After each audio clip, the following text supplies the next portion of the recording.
பாவம் அப்படின்னா தமிழ்ல அவங்க பாவம், அந்த பாவம் அல்ல.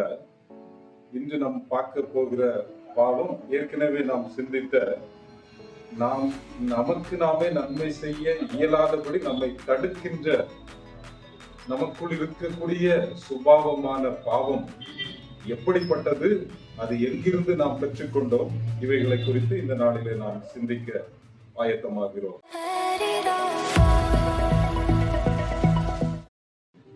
பொதுவாக அநேகர் நினைப்பதுண்டு, எனக்கு சரி என்று தோன்றுவது மற்றவருக்கு தவறு, மற்றவருக்கு தவறாக இருப்பது எனக்கு சரி. எனவே இந்த உலகத்திலே பாவம் என்று ஒன்றுமே கிடையாது, இவையெல்லாம் மனிதனுடைய சிந்தனைகள் சார்ந்தது, வளர்கின்ற விதத்தை பொறுத்தது என்றெல்லாம் சொல்லுகிறார்கள். இந்து சமயம் இதை குறித்து தெளிவாக சொல்லுகிறது. 2 விதமாக பாவத்தை அவர்கள் வகையறுக்கிறார்கள். ஜென்ம பாவம், பிறப்பிலே மனிதனோடு வருவது ஜென்ம பாவம். பிறந்த பின்பு அவர்கள் பாவத்தில் பிறப்பதால் அவர்கள் செய்கின்ற பாவத்தை கர்ம பாவம் என்று சொல்லுகிறார்கள். இப்படி பாவத்தை ஏற்றுக்கொள்ளாத ஒரு கூட்டத்தார் இருக்கின்ற போதிலும் அநேகர் பாவம் ஒன்று இருக்கிறது என்பதை தங்களுடைய மனசாட்சியிலேயே இது நல்லது, இது தீயது என்று பிரித்தறியத்தக்க சிந்தை தங்களுக்குள்ளும் இருப்பதை காண்கிறார்கள். என்னுடைய மாணவி ஒரு நாள் கேட்டால், பாவத்தை எப்படி நாம் டிஃபைன் பண்ண முடியும்? How can you define sin?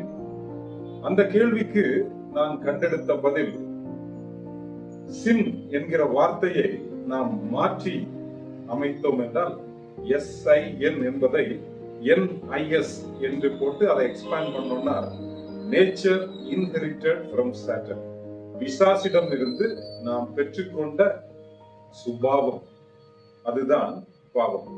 இந்த சுபாவம் நமக்குள் எப்படி வந்தது, நான் பிசாசிடம் இருந்து நாம் பெற்றுக்கொண்டிருக்கிறோம் என்பதற்கு ஆதாரம் என்ன என்று கேட்டால், இயேசு கிறிஸ்து யோவான் சுவிசேஷத்திலே யோவான் 8ஆம் அதிகாரம் 44ஆம் வசனத்திலே தன்னை சூழ்ந்து இருந்த யூதர்களை பார்த்து, தாங்கள் நீதிமான்கள் என்று நினைத்துக் கொண்டிருந்த மனிதர்களை பார்த்து இயேசு சொன்னார், நீங்கள் உங்கள் பிதாவாகிய பிசாசானவனால் உண்டானவர்கள், பிசாசின் கிரியைகளின்படி செய்ய மனதாயிருக்கிறீர்கள். பிசாசின் கிரியைகள், நம்முடைய பிதா பிசாசு என்றெல்லாம் ஒரு பை பர்த் சின்னராக பாவியாக பிறக்கின்ற மனிதனை பார்த்து இயேசு கிறிஸ்து அங்கே சொல்லுகின்றார். அப்படி என்றால் பிசாசின் குணம் என்ன என்பதை நாம் தெரிந்து கொண்டால்தான் இந்த பாவ சுபாவத்தை, பாவத்தின் குணத்தை பற்றி நாம் நன்கு அறிந்து கொள்ள முடியும். அதற்கு ஆதாரமாக நான் திருமறையிலிருந்து அநேக வசனங்களை எடுத்திருக்கிறேன். அதை உங்களுக்காக நான் சொல்லுகின்றேன். முக்கியமாக எசேக்கியேல் 28ஆம் அதிகாரம் 14-15 வசனங்கள், ஏசாயா 14ஆம் அதிகாரம் 11-12 வசனங்கள், யோவான் 8:44, ரோமர் 1ஆம் அதிகாரம், ஆதியாகமம் 3ஆம் அதிகாரம், இவைகளை எல்லாம் மையமாக கொண்டு பிசாசின் குணம் எப்படிப்பட்டது என்பதை பற்றி, அதிலிருந்து நமக்குள் இருக்கிற பாவத்தின் சுபாவத்தை கண்டுகொள்வதை பற்றியும் நாம் இங்கே காணலாம்.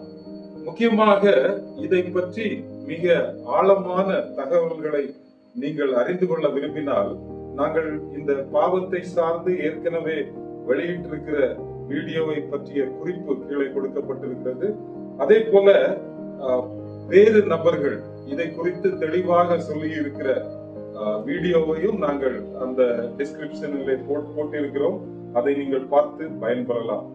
இங்கே பிசாசின் குணம், பிசாசு எப்படி முதல் குடும்பமாகிய ஆதாம் ஏவாளை வஞ்சித்து அவர்களை பாவத்திலே வீழ்த்தி பாவத்தின் தண்டனையை அவர்கள் சொந்தமாக்கி கொள்ள எப்படி வழிவகுத்தான், அவனுடைய குணம் என்ன என்று 12 முக்கியமான குணங்களை நான் ஏற்கனவே சொன்ன வசனத்தை அடிப்படையாக கொண்டு இந்த நாளிலே உங்களோடு நான் பகிர்ந்து கொள்ள விரும்புகிறேன். முதல் காரியமாக பிசாசை பற்றி ஆதியாகமம் 3ஆம் அதிகாரம் 1 வசனத்திலே சொல்லப்பட்டிருக்கிறது, தந்திரமும் சூழ்ச்சியும் நிறைந்தவன் பிசாசானவன். தந்திரம், சூழ்ச்சி. இரண்டாவதாக அவன் ஏமாற்றுபவன். மூன்றாவதாக சந்தேகத்தை உண்டாக்குகிறவன். நான்காவது பொய் சொல்லுகிறவன். இந்த 4 காரியங்களையும் நாம் அந்த ஆதியாகமம் 3ஆம் அதிகாரத்திலே பிசாசானவன் ஏவாளோடு செய்த உரையாடலில் இருந்து நம்மால் கண்டுகொள்ள முடிகிறது. அங்கே அவன் இந்த மனுக்குலத்தை பாவத்திலே, அதாவது தன்னுடைய சுபாவத்தில் விழத்தள்ளுவதற்கு அவன் எடுத்துக்கொண்ட முயற்சி தந்திரம், சூழ்ச்சி, ஏமாற்றுதல். எப்படி ஏமாற்றுகிறான்? சந்தேகத்தை உருவாக்கி பொய் சொல்லி உண்மையை நம்ப முடியாமல் அவர்களை ஏமாந்து போக செய்தான்.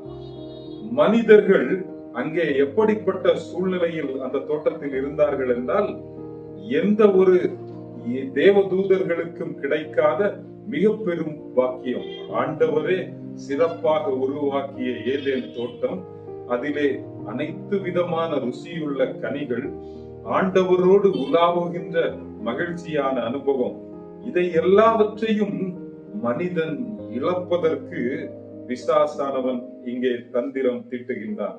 அப்படி என்றால் இங்கே பிசாசினுடைய மிக முக்கிய சுபாவம் என்னவென்றால், நமக்கு தேவையில்லாதவற்றை முக்கிய தேவையாக அட்வர்டைஸ் பண்ணுவான். அதுதான் பிசாசின் மிக முக்கியமான குணம். தந்திரமாக, சூழ்ச்சியாக நம்மை ஏமாற்றி நம்மை கவர்ந்து இழுத்து விடுவான். அதாவது வாலிப நாட்களிலே பிள்ளைகள் தகப்பனை நம்புவதை காட்டிலும் தங்களுடைய நண்பர்களை நம்பி ஏமாந்து போகின்ற சூழ்நிலைகளை நாம் பார்க்கிறோம். இவையெல்லாம் பிசாசின் நயவஞ்சகமான திட்டங்களிலே, அந்த கவர்ச்சியான விளம்பரங்களிலே மயங்கி மனிதர்கள் மாண்டு போகிறார்கள். முதலாவதாக நாம் என்ன பார்த்தோம்? தந்திரத்துடன் சூழ்ச்சி செய்து ஏமாற்றி சந்தேகம் உண்டாக்கி பொய் சொல்லி விழச் செய்பவன் பிசாசானவன். நாம் இந்த குணம் நம்மிடத்திலே இருந்தது என்றால் நம்முடைய பாவம் நம்மிலே கிரியை செய்கிறது. தந்திரமாக காரியங்களை செய்கிறோம், மற்றவர்களை ஏமாற்றுகிறோம், சந்தேகத்தை உருவாக்குகிறோம். அவர்களை பிள்ளைகளை நம்பாமல், மனைவி கணவனை நம்பாமல் இவ்விதமாக சந்தேகப்படுதல், பொய் சொல்லுதல் மற்றவர்களை பற்றி, இவையெல்லாம் மிக முக்கியமான பிசாசின் குணம். இரண்டாவதாக, அந்த தந்திரமாக அவன் விளம்பரப்படுத்தின காரியங்களிலே நம்மை எப்படி விழச் செய்கிறான் என்பதை நாம் பார்க்க விரும்புகிறோம். அதிலே முதல் காரியம் பிசாசின் குணமாக நாம் ஏற்கனவே சொன்ன வேத வசனங்களிலே பார்க்கும்போது ஆடம்பரம், லக்ஸுரி, அந்த தேவையற்ற ஆடம்பரம். நமக்கு முக்கியமான அடிப்படை தேவை இல்லாமல் நாம் செலவு செய்ய விரும்புகின்ற ஒரு நிலை. இது பிசாசின் மிக முக்கியமான சுபாவம். அடுத்தது பொறாமை. பிசாசு மனிதன் மீது பொறாமை கொண்டான் என்று விவிலிய அறிஞர்கள் சொல்லுகிறார்கள். எனவேதான் ஆண்டவர் மனிதனுக்கு கொடுத்த முக்கியத்துவத்தை அவனால் சகித்துக் கொள்ள முடியவில்லை. மனிதன் பெற்றுக்கொண்ட மாபெரும் பாக்கியத்தை மனிதன் எப்படியாவது இழந்து விட வேண்டும் என்பது பிசாசின் மிக முக்கியமான லட்சியமாக இருந்தது. எனவே அவன் மனிதன் மீது பொறாமை கொண்டு இந்த காரியத்தை அவன் செய்தான். அடுத்ததாக அவன் இச்சை, அவனுக்கு தேவையில்லாத பொருட்கள் மீது அவன் ஆசையை உருவாக்குவான். அதைத்தான் நம்ம இச்சை என்பதும் பிசாசின் மிக முக்கியமான சுபாவம். ஆடம்பரம், தேவையற்ற செலவினங்கள், நமக்கு அவசியமில்லாத பொருட்களை நாம் சுதந்திரித்துக் கொள்ள வேண்டும் என்று நாம் ஆசைப்படுதல். இரண்டாவது பொறாமை, மூன்றாவது இச்சை. இதை மூன்றும் இணையும் போது கீழ்ப்படியாமை என்னும் மிகப்பெரிய வீழ்ச்சிக்கு நேராக மனிதன் வீழ்ந்து போனான். இந்த ஆதியாகமம் 3ஆம் அதிகாரத்திலே நாம் இங்கே பார்க்கிறோம். ஆண்டவர் விலக்கப்பட்ட கனியை பிசாசானவன் ஏவாளிடம் சொல்லுகின்றான். இந்த கனிதான் மிகவும் சிறப்பானது. அது ஒரு ஆடம்பர தேவையை அங்கே மனிதனுக்கு அறிமுகப்படுத்துகின்றான். அடுத்ததாக ஆண்டவர் மீதே பொறாமை கொள்ள மனுக்குலத்தை தூண்டுகிறான். என்ன, இந்த கனியை நீங்கள் சாப்பிட்டால் நீங்கள் ஆண்டவர் போல் மாறிவிடுவீர்கள்.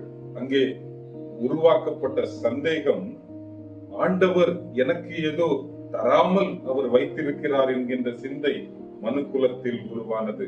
எனவே பொறாமை மனிதனிடத்திலே வந்தது.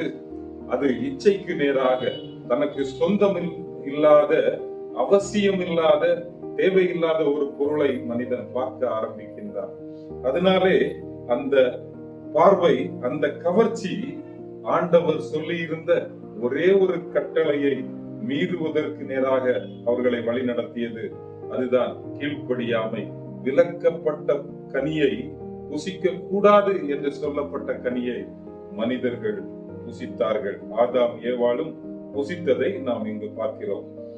மூன்றாவதாக இந்த அட்வர்டைஸ்மெண்ட், தந்திரமாக மனிதன் வஞ்சிக்கப்பட்டான், அதிலே வீழ்ந்து போனான், அந்த பழத்தை சாப்பிட்டான். கடைசியாக அதை மனிதன் அந்த பிசாசின் குணங்களாக எப்படி மனிதன் அந்த சூழ்நிலையிலே கிரியை செய்கிறான் என்பதையும், அது எங்கிருந்து எப்படிப்பட்ட பிசாசின் குணம் என்பதை கடைசியாக நாம் பார்க்கிறோம். என்ன, அந்த பழத்தை சாப்பிட்டவுடன் என்ன நடந்தது என்றால், இது ஒன்றும் பாவம் இல்லை என்கின்ற சிந்தை அவர்களிடத்திலே முக்கியமாக வந்தது. ஒருவேளை கீழ்ப்படியாமை, நாம் ஆண்டவர் நமக்கு கட்டளையிட்ட கட்டளைக்கு கீழ்ப்படியாமல் இந்த தவறை செய்து விட்டோம் என்ற பாவ உணர்வு அவர்களுக்கு வந்திருந்தால் உடனே அவர்கள் எங்கே சென்றிருப்பார்கள்? ஆண்டவரிடத்தில் போய் மன்னிப்பு கேட்டிருப்பார்கள். நீங்கள் சாப்பிட வேண்டாம் என்று சொன்ன கனியை நாங்கள் சாப்பிட்டோம் என்று தங்கள் தவறை உணர்ந்து அறிக்கை செய்திருப்பார்கள். ஆனால் இந்த பிசாசானவன் தவறை ஒத்துக்கொள்ள இடம் கொடுக்க மாட்டான். அவன் நியாயப்படுத்துகிறவன்.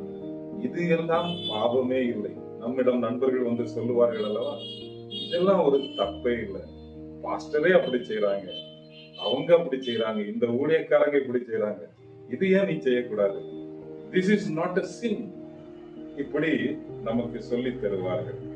இரண்டாவதாக, நான் ஒன்னும் தப்பு செய்யல, மற்றவங்க தான் தப்பு செய்தாங்க என்று தன்னுடைய தவறை மற்றவர்கள் மீது சுமத்துதல்.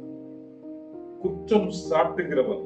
பிசாசை பற்றி வெளிப்படுத்தின விசேஷத்திலே சொல்லப்பட்டிருக்கிறது, அவன் குற்றம் சாட்டுகிறவன் என்று. வெளிப்படுத்தின விசேஷம் 12ஆம் அதிகாரம் 9-10 வசனங்களிலே சொல்லப்பட்டிருக்கிறது. அவன் குற்றம் சாட்டுகிறவன், மற்றவர்களை குற்றப்படுத்துகிறவன். என்ன, எப்படி குற்றப்படுத்தினார்கள்? ஆதாம் சொன்னார், நீர் தந்த ஸ்திரீயானவள் எனக்கு இந்த பழத்தை கொடுத்தால் நான் சாப்பிட்டேன். இதிலே ஆதாம் ஆண்டவரை குற்றப்படுத்துகிறான், ஏவாளையும் குற்றப்படுத்துகிறான். பிசாசின் வேலை குற்றப்படுத்துதல், blaming others. தன் தவறை ஒத்துக்கொள்ள மனமில்லாமல் அதை நியாயப்படுத்தி மற்றவர்கள் மீது தவறுகளை திணிப்பது பிசாசின் குணம். மூன்றாவதாக பெருமை. எனக்கு தெரியும் என்ன, I am right, I am God, I know everything. நான் யாரு சொல்றதையும் கேட்க மாட்டேன். இதுதான் பிசாசின் மிக முக்கியமான குணம். அவன் ஆண்டவரை போல ஆக வேண்டும் என்று மனுக்குலத்திற்கு ஒரு வித்தை, தவறான விதையை விதைத்தார். ஆனால் உண்மை என்ன, ஆண்டவர் தன்னுடைய சாயலில் உருவாக்கி இருந்தார் மனிதனை. அந்த பிசாசானவன் மனிதர்களிடத்துல உண்மை சொல்லி இருந்தால் அவன் என்ன சொல்லி இருக்க வேண்டும் தெரியுமா? ஏவாளை பார்த்து, உங்களை போல பாக்கியம் பெற்றவர்கள் இந்த அண்ட சராசரங்களில் எவருமே இல்லை. ஏனென்றால் ஆண்டவர் உங்களை தமது சாயலில் உருவாக்கி இருக்கிறார். அவரோடு கூட நீங்கள் வாழ்கிறீர்கள். இந்த ஏதேன் தோட்டம் அனுபவம் என்பது நீங்கள் வெளியே இருந்து பார்க்கிற எங்களுக்கு தெரிகிறது, நீங்கள் எவ்வளவு உன்னதமான பாக்கியத்தை பெற்றிருக்கிறீர்கள் என்று. ஆனால் இதை சொல்ல சொல்லாமல் பொய் சொல்லி அவர்களை வஞ்சித்து பாவம் செய்ய வைத்து பாவத்தை ஒத்துக்கொள்ளாத நிலையில் கொண்டு போய் நானும் கடவுள்தான் என்கின்ற ஒரு மனப்பக்குவத்தை வெளிப்புறமாக அவர்கள் பெற்றுக் கொள்ளுகிறார்கள். இது பிசாசின் மிக முக்கியமான குணம். ஏசாயா 14ஆம் அதிகாரம் 11-12 வசனங்களிலே பிசாசு ஏன் தள்ளப்பட்டான் என்பதற்கான காரணம் அங்கே சொல்லப்பட்டிருக்கிறது. அவன் தேவனுக்கு நேராக தன்னை உயர்த்த விரும்பினான் என்பதால் தான் பிசாசானவன் தள்ளப்பட்டான். இந்த பெருமை மனிதனுக்குள்ளாலே வருகிறது. நம்முடைய இல்லத்திலே நாம் பணி செய்கின்ற இடங்களிலே அநேக வேளையிலே ஏன் பிரச்சனைகள் என்றால், யார் பெரியவர்? குடும்பத்திலே கணவன் பெரியவரா, மனைவி பெரியவரா, மாமனார் மாமியார் பெரியவர்களா, பிள்ளைகள் பெரியவர்களா? இந்த சிந்தை உருவாகுவதே எல்லா பிரச்சனைக்கும் காரணமாக இருக்கிறது. நான் யார் சொல்லுவதையும் கேட்க மாட்டேன் என்கின்ற ஒரு நிலைமை. கடைசியாக இந்த பாவம் மனுக்குலத்திலே வந்தபோது அந்த பிசாசின் குணம் மனிதனுக்கு சொந்தமான போது பிசாசுக்கு உரிய தண்டனையும் மனிதனுக்கு வந்து விடுகிறது. அந்த தண்டனையின் பலன் என்ன என்பதை நாம் பார்த்தோம் என்றால், பயம், நிர்வாணம், மரணம். பிசாசை குறித்து இயேசு சொல்லும் போது, அவன் மனுஷ கொலை பாதகன், மனிதனை அழிக்க வேண்டும், தனக்கு நிச்சயிக்கப்பட்டிருக்கிற 2ஆம் மரணமாகிய நரகத்திலே மனிதர்களையும் இழுத்துச் செல்ல வேண்டும் என்பதுதான் அவனுடைய லட்சியம். அப்படிப்பட்ட சிந்தை, தனக்கு நேரிட்ட ஒரு அழிவு, பயம், தனக்கு நேரிட்ட ஒரு நிர்பாக்கியமான நிலைமையை எல்லோருக்கும் நாம் கொடுக்க வேண்டும் என்கின்ற சிந்தை இந்த பிசாசின் கொடிய சிந்தையாக இருக்கிறது.